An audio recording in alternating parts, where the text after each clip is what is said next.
كل سنة وانتوا طيبين ورمضان كريم. النهاردة هعمل معاكم كنافة الفنجان المحشية بطريقة سهلة خالص، وازاي تطلع معاكي مقرمشة من بره ودايبة دوب وطرية من جوه، وازاي تاخد اللون الدهبي دوت من جميع الجهات، وازاي كمان الحشو يبقى ثابت فيها كده ما بيقعش. كل ده هقوله داخل الفيديو. بجد بجد من اسهل الطرق بتاعه الكنافه هي الطريقه دي. لو انت مبتدئه او اول مره تدخلي المطبخ اعتمدي الطريقه دي، هتطلع معاكي ناجحه من اول مره، وكمان هتطلع معاكي سهله جدا الطريقه. طب ما تيجي نشوف الطريقه. عندي اول حاجه هعملها الشربات. كوبايتين من السكر 400 جرام، وعليهم كوبايه ونص من الميه اللي هم 300 مللي، واقلبهم كويس لغايه ما السكر يدوب خالص. وليه بدأت بالشربات؟ أول حاجة لأني عاوزة الشربات يكون بارد والكنافة تكون سخنة، ما ينفعش الشربات سخن والكنافة سخنة. فابدأي أول حاجة بالشربات. دب بقى السكر مع المية، هجيب بقى نص ليمونة واعصرها كده، ولو في بذرية وقعت ولا أي حاجة بجيب المعلقة واشيل البذر زي ما انتوا شايفين كده. عندي كمان، عندي ربع معلقة صغيرة فانيليا، هوريها لكم. هي دي ربع معلقة صغيرة بس مش هنحطها دلوقتي، هنحطها أول ما ياخد أول غلوة. خد أول غلوة على البوتاجاز، هننزل بالفانيليا بتاعتنا وهنسيبه على البوتاجاز لمدة 10 دقايق على درجة حرارة متوسطة. لو الجناب الحلة فيها حبيبات من السكر ببل الفرشة وامسح الجناب كده عشان الشربات ما يكرملش معانا. تعالوا بقى نشوف الكنافة بتاعتنا. عندي نص كيلو من الكنافة، أنا كنت مفرزاها في الفريزر لمدة ساعة، لأن كنت مستعجلة فحطيتها في الفريزر لمدة ساعة فملحقتش إن هي تتجمد معاكي. فانت يا ريت تحطيها في الفريزر وقت أطول، عشان لما تيجي تطلعيها من الفريزر وتفركيها بين إيدك كده ما تاخدش معاكي وقت، تتفرك معاكي بكل سهولة. لو انت مش عاوزة تفركيها بإيديكي كده ممكن تضربيها ضربتين في الكبة، بس اهم حاجة ما تنعمهاش، عشان لو نعمتيها قوي في الكبة مش هتثبت معاكي في الفنجان. لو فيها حتة محجرة وانتي بتفركيها بين ايدك كده عادي بتشيليها، مفيش اي مشكلة.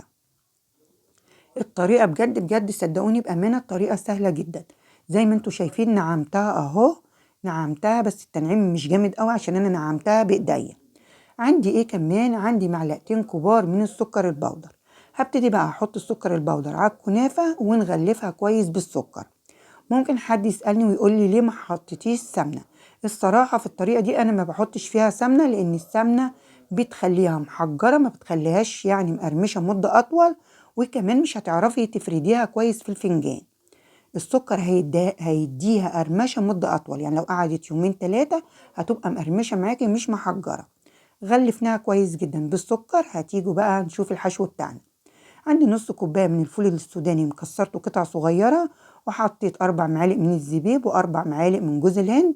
هنزل عليهم بمعلقة كبيرة ممسوحة من السكر البودر. السكر البودر هيخليها معاكي متماسكة ويخليها طعمها حلو. وهنحط كمان معلقتين كبار من السمنة ونقلبهم كويس عشان لازم يتغلفوا كويس بالسكر والسمنة. ممكن تستبدلي الحشو بنوتيلا، بكريمة، بفستق، اللي موجود عندك هينفع، مفيش أي مشكلة.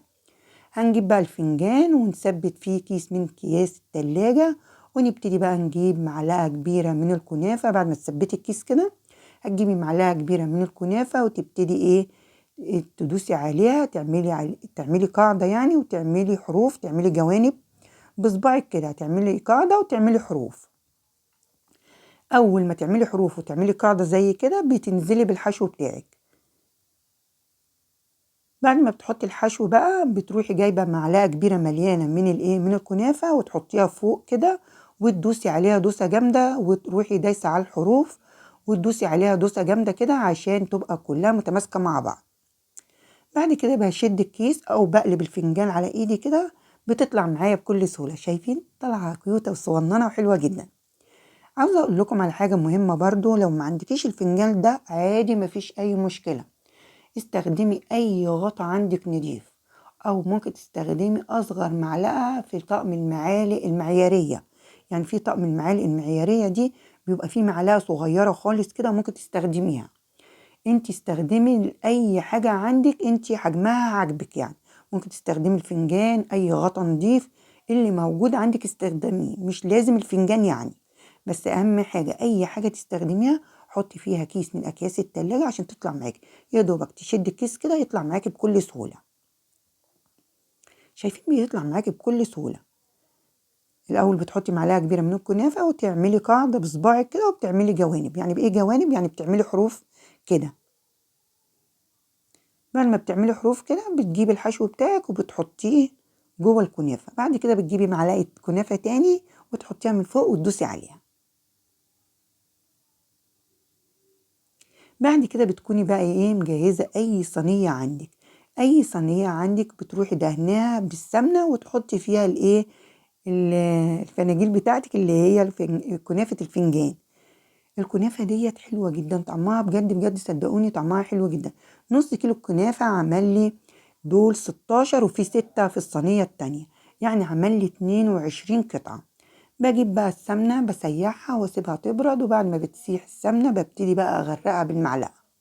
ما ينفعش ادهن الكنافة بالايه بالفرشة كده بالسمنة، لازم اغرقها بالسمنة، يعني اكب عليها كده بالمعلقة اغلفها كويس عشان تطلع معايا مقرمشة كده وطرية من جوه. لازم تغلفيها كويس. وعاوزة اقول لكم على حاجة مهمة، لما تحطيها في صينية ألمونيا احلى كتير لما تحطيها في صينية بايركس، بتوزع الحرارة كويس جدا على الكنافة. هندخلها فرن البوتاجاز على درجة حرارة 200 واسيبها على الرف في النص. اول ما بتحمر من تحت بولع لها الشوايه من فوق. اول ما بتاخد اللون الذهبي الجميل القمر ده بتكون هي سخنه والشربات بتاعنا بارد. بنسقيها بقى من الشربات. هي خدت كميه الشربات اللي احنا عملناها مع بعض الكميه كلها. ولو لقيت الشربات وانت بتدلقي عليها كده ملا الصينيه، صفيه في كوبايه وارجعي شربي بيها الكنافه تاني، هتشرب كل الكميه على فكره. بعد ما تتشرب كل كمية الشربات دي بتجيبي شوية فول سوداني مجروشين، شوية جوز الهند، شوية مكسرات اللي موجود عندك، مفيش حاجة خالص، عادي قدميها كده وبألف هنا. طعمها حلو جدا وسهلة خالص، وكمان مقرمشة من بره، القرمشة اللي هي الخفيفة مش القرمشة المحجرة، وكمان دايبة وطرية من جوه. وشايفين اللون بتاعها واخدة لون ذهبي من جميع الجوانب. الصراحة تحفة. شايفين كمان الحشو ثابت وطعمه حلو ومش بيقع من الكنافة. لو عجبتكم الكنافة بتاعتي متنسونيش في اللايك والشير مع أصحابكم. ولو مش مشتركين في القناة اشتركوا وتنوروا قناتي، وتابعوني برضو على صفحتي على الفيسبوك باسم مطبخ بألف هنا مع ليلى. يعني الصراحة القناة فيها حاجات حلوة كتير، وكمان وقت الفيديو بيكون قليل مش زي الناس تانية بتجيب الفيديو بال15 وال20 دقيقة.